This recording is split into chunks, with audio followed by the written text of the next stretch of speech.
Hello, English learners, and welcome back to Podcast English Learning for our 48th episode. Happy Friday, everyone. I'm Alex. And I'm Aurora. For today's very immersive lesson, we highly recommend using your headphones. It will help you focus on the sounds, sights, and feelings we'll be describing using the power of sensory language. Today, we are exploring a skill that will completely transform your descriptive abilities: how to describe the world using all 5 senses. We often focus on what we see, but great storytellers and communicators also talk about what they hear, smell, taste, and feel. That's so true. Using sensory language is the secret to making your stories and descriptions vivid and memorable. It's the difference between saying, "The beach was nice," and "I could feel the warm sand between my toes, hear the gentle roar of the waves, and smelled the salty sea air." The second one makes you feel like you're actually there. In this masterclass, we will give you a complete guide to the language of the 5 senses. We're going to have a conversation where we describe a visit to a bustling outdoor market, a place that is rich with sensory experiences. After our conversation, we will have an extensive language takeaway section to build your sensory vocabulary. In our strategy corner, we'll teach you the powerful writing technique of show, don't tell. And of course, we'll feature one of our amazing listeners in our comment spotlight. This is your complete guide to painting a picture with your words. Let's get started. Hey, Aurora, do you remember that time we visited the Grand Bazaar on our trip? I was just looking at the photos. Oh, how could I forget? That place was a complete sensory overload in the best way possible. The first thing I remember is the sight of it all. The vibrant colors of the handmade carpets and the shimmering light from hundreds of mosaic lamps. It was visually stunning. I agree. I loved the intricate patterns on the ceramics. It was a feast for the eyes. But for me, the most memorable thing was the sound. It was a constant, lively cacophony. What a great word, cacophony. You could hear the vendors shouting out their prices, the murmur of the crowd, and in the distance, the melodious sound of traditional music playing. It was chaotic, but also very musical. And the smells, the whole market had this incredible aroma. It was a mix of the fragrant scent of exotic spices, the sweet smell of Turkish delight, and the strong, rich aroma of freshly brewed coffee. Don't forget the pungent odor of the leather goods. It was all mixed together. It's a smell I'll never forget. And that leads us to taste. We stopped at that little food stall, remember? Of course. I tried a piece of baklava. It was incredibly sweet and flaky, with a crunchy texture from the nuts. What did you have? I had a piece of dried apricot. It was so sweet, but also a little tangy. And it was wonderfully chewy.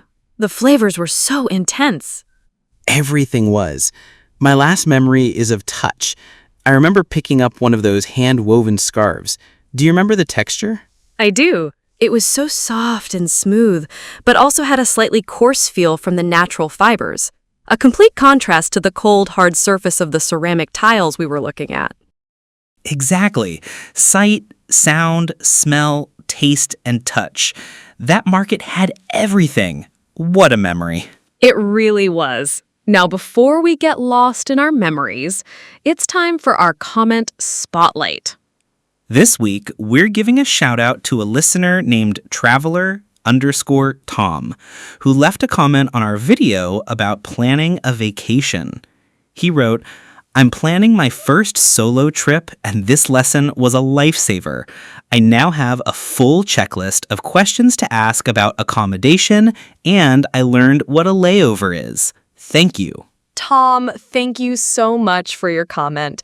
We are so thrilled that our lesson is helping you plan your first solo adventure.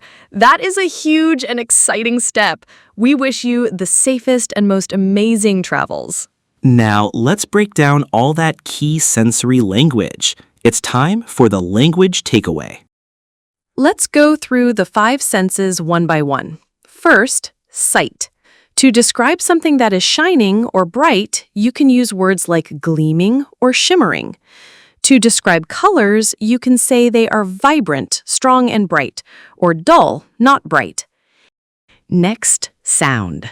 A loud, unpleasant mix of sounds is a cacophony. A beautiful sound is a melody.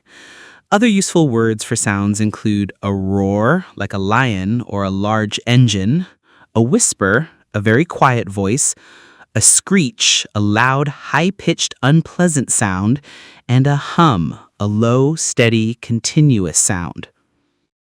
Now for smell. A pleasant smell, especially from food or flowers, is an aroma or a fragrance. An unpleasant smell is an odor or a stench.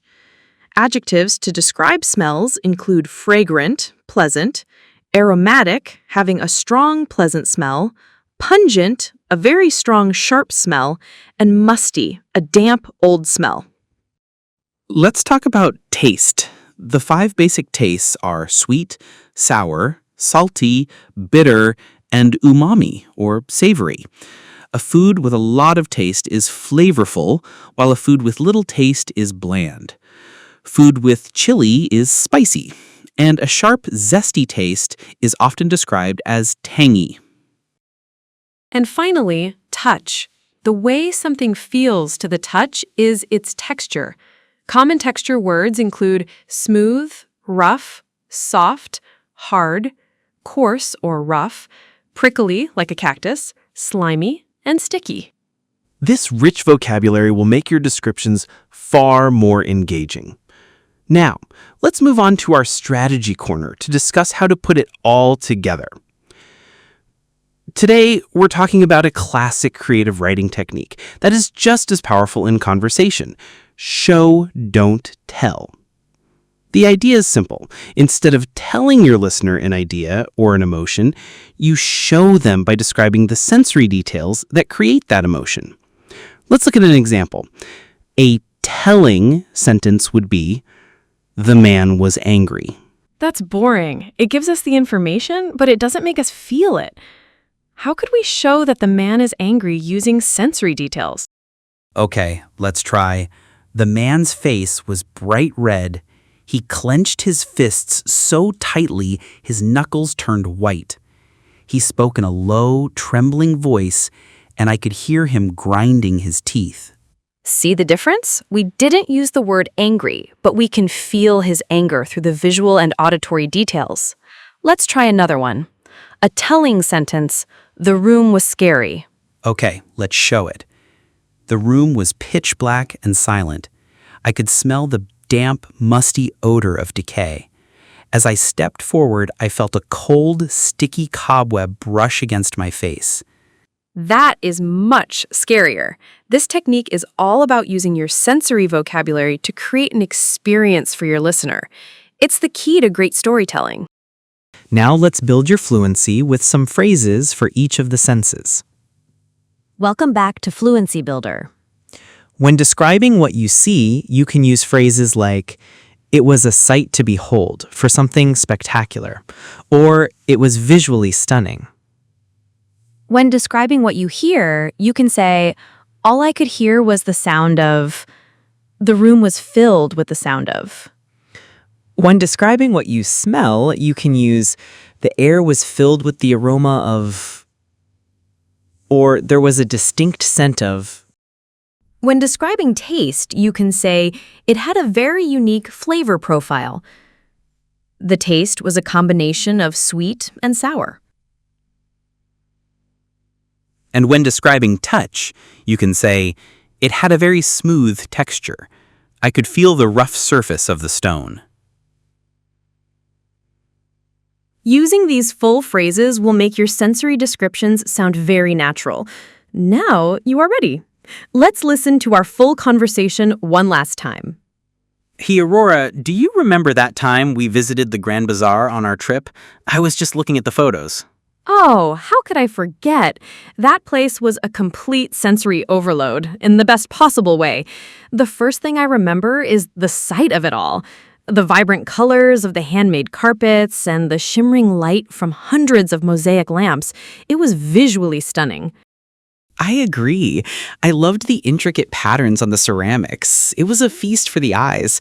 But for me, the most memorable thing was the sound. It was a constant, lively cacophony. what a great word, cacophony. You could hear the vendors shouting out their prices, the murmur of the crowd, and in the distance, the melodious sound of traditional music playing. It was chaotic, but also very musical. And the smells. The whole market had this incredible aroma. It was a mix of the fragrant scent of exotic spices, the sweet smell of Turkish delight, and the strong, rich aroma of freshly brewed coffee. Don't forget the pungent odor of the leather goods. It was all mixed together. It's a smell I'll never forget. And that leads us to taste. We stopped at that little food stall, remember? Of course. I tried a piece of baklava. It was incredibly sweet and flaky with a crunchy texture from the nuts. What did you have? I had a piece of dried apricot. It was so sweet, but also a little tangy. And it was wonderfully chewy. The flavors were so intense. Everything was. My last memory is of touch. I remember picking up one of those hand-woven scarves. Do you remember the texture? I do.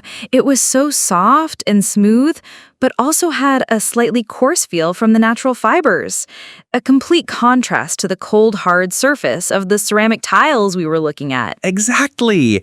Sight, sound, smell, taste, and touch. That market had everything. What a memory. And that brings us to the end of our masterclass on describing with the 5 senses. We covered a huge amount of rich, descriptive vocabulary today for every single one of the senses. The key takeaway is the show, don't tell strategy. Don't just tell your listener how you felt, describe the sensory details that made you feel that way. It will make your English more powerful, vivid, and memorable. Now, for your homework, we want you to practice.